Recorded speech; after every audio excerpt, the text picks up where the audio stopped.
ഈ അച്ഛന്റെ സർക്കാസം ഭയങ്കര രസമായിട്ട് തോന്നിയിട്ടുണ്ട്.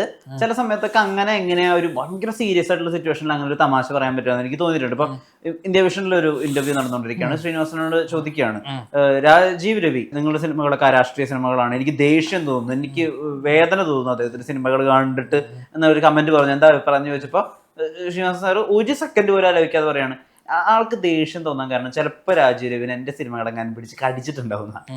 അതങ്ങ് പറഞ്ഞിട്ട് പുള്ളി അങ്ങ് പൊട്ടിച്ചിരിക്കുക, നമ്മളും ചിരിക്കുകയാണ്. അത്രയും സീരിയസ് ആയിട്ടൊരു വിമർശനത്തിനാണ് അദ്ദേഹം അങ്ങനെ ഒരു രീതിയിലൊരു മറുപടി കൊടുക്കണത്. ഇത് എപ്പോഴെങ്കിലും ഇൻഫ്ലുവൻസ് ആയിട്ടുണ്ടോ, അല്ലെങ്കിൽ ഇത് എപ്പോഴെങ്കിലും ഞാൻ ചേട്ടനത് ഒരു നെഗറ്റീവായിട്ട് ഇത് ബാധിച്ചിട്ടുണ്ടോ?